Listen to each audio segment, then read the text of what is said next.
میں کہیں گے خوش آمدید اہم خبروں کے ساتھ میں اسادیہ سیمسن اور میں ہوں علی عابد۔ بریٹن کے آغاز میں سب سے پہلے آپ کو بتائیں گے پیپلز پارٹی اور مسلم لیگ نون نے اسپیکر قومی اسمبلی کے خلاف تحریک عدم اعتماد لانے کا فیصلہ کر لیا ہے۔ تحریک عدم اعتماد کے وقت کا تعین بعد میں کیا جائے گا۔ لاہور میں اپوزیشن رہنماؤں کی بڑی بیٹھک کی اندرونی کہانی سامنے آ گئی ہے۔ ذرائع کے مطابق نون لیگ نے پیپلز پارٹی کو پی ٹی آئی کی ٹوٹ پھوٹ پر بھی اعتماد میں لیا ہے۔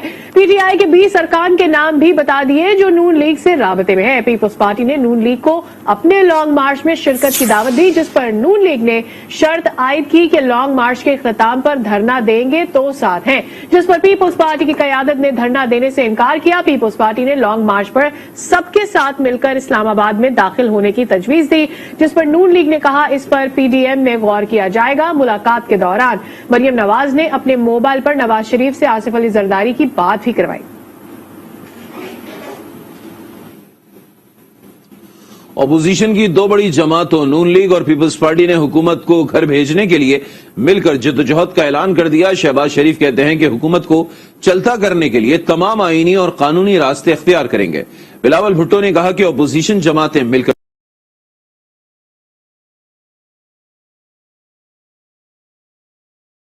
مسلم لیگ نون کے صدر کی جانب سے زہرانے کی دعوت پر سابق صدر آصف زرداری اور بلاول بھٹو ماڈل ٹاؤن میں شہباز شریف کی رہائش گاہ پہنچے۔ ملاقات کے بعد میڈیا سے گفتگو کرتے ہوئے صدر مسلم لیگ نون شہباز شریف نے کہا کہ حکمرانوں کو گھر بھیجنے پر دونوں جماعتوں میں مکمل طور پر اتفاق رائے ہو گیا ہے۔ حکومت کے خلاف تمام آئینی، قانونی اور سیاسی آپشنز کو استعمال کرنا ہوگا۔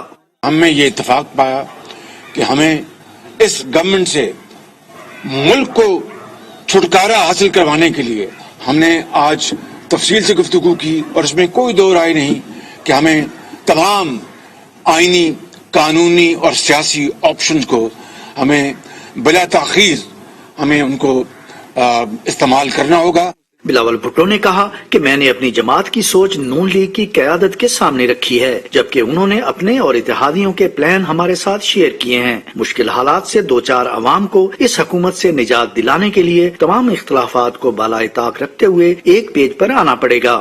ہم نے پی ڈی ایم کا لانگ مارچ کو ویلکم کیا ہے، اور شہباز شریف صاحب نے، مسلم لیگ نواز نے پاکستان پیپلز پارٹی کا لانگ مارچ کا ویلکم کیا ہے۔ اور جیسے میں نے اپنی ابتدائی پورشن میں کہا تھا، جتنا ہمارا ورکنگ ریلیشن شپ میں اضافہ ہوگا اتنا ہی بہتر امپیکٹ ہوگا۔ مسلم لیگ نون کی نائب صدر مریم نواز نے کہا کہ سیاسی جماعتوں میں اختلاف رائے ہوتے ہیں، لیکن عوام کی مشکلات اور ان کی ہم سے جڑی توقعات کے باعث ہم اکٹھے ہو جاتے ہیں۔ سلیکٹڈ بہت جلد اپنے سفر پر روانہ ہونے والا ہے۔ سعید بلوچ، آج نیوز، لاہور۔ وفاقی وزیر اطلاعات فواد چودھری کہتے ہیں 5 فروری کو تمام کرمنلز نے یکجہتی کا اظہار کیا، یہ لوگ عمران خان دشمنی میں اکٹھے ہیں۔ بیجنگ میں پریس کانفرنس سے خطاب میں کہا جب بھی ان کے مقدمات میں سنجیدگی آتی ہے تو یہ اکٹھے ہو جاتے ہیں۔ یہ وہ لوگ ہیں جن کو پہلے دن سے ہم آپ کو بتا رہے ہیں کہ یہ اکٹھے ہیں، کبھی بھی ایک دوسرے سے علیحدہ نہیں ہیں، اور یہ صرف عمران خان دشمنی میں یا جب بھی ان کے مقدمات میں سیریسنس آتی ہے، جب بھی ان کے پیسے جو باہر پڑے ہوئے ہیں ان کو واپس لانے کی کوششیں تیز ہوتی ہیں، تو آپ دیکھتے ہیں یہ سارے اکٹھے مل جاتے ہیں۔ ادھر وزیر مملکت برائے اطلاعات فروخ حبیب کہتے ہیں کہ ایک دوسرے کو تانا دینے والا کرپشن کا ٹولہ آج کھانے پر اکٹھا تھا، ان کے استعفے آئیں گے اور نہ ہی عدم اعتماد آئے گی۔ وزیر اعظم عمران خان کے ہوتے ہوئے ان کو کبھی این آر او نہیں ملے گا۔ آج جو ہے وہ لوٹ کھسوٹ کرپشن کے ٹولے کی جو ہے وہ ملاقات تھی، نہ ان کے استعفے آئے، نہ ان کے عدم اعتماد آئی، نہ ان کے لانگ مارچز کی کہانیاں نہیں ہوئی۔ یہ ایک دوسرے کے ساتھ اسی طریقے سے اٹھک بیٹھک کرتے رہیں گے۔ یہ جتنی مرضی جو ہے وہ تیتر بٹیر کے کھانے کھا لیں، ان کو پتا ہے کہ عمران خان نے جو ہے وہ ان کو این آر او نہیں دینا۔ انہوں نے ہر طرح کی بلیک میلنگ کر کے دیکھ لی۔ ان کی جو سیاسی جو ٹوپی ڈرامے ہیں وہ اب نہیں چلیں گے۔ یہ جو چوروں کا ٹولہ ہے، یہ جو لوٹ کھسوٹ مال اکٹھا کرنے والوں کا جو ٹولہ ہے، ان سب نے جو ہے وہ اب اکٹھے جو ہے وہ جیل کے اندر جانا ہے۔ وزیر داخلہ شیخ رشید احمد نے کہا ہے کہ مولانا فضل الرحمان اور بلاول مل کر اسلام آباد آ جائیں، نواز شریف کی سیاست تسلا ٹاور کی طرح گرے گی۔ راولپنڈی میں تقریب سے خطاب میں کہا طالبان کے ساتھ تعلقات مثالی ہیں، ہماری فورسز ہر جگہ دہشت گردوں کو شکست دے رہی ہیں، کوئی بدماش راولپنڈی میں سر اٹھا کر نہیں چل سکتا۔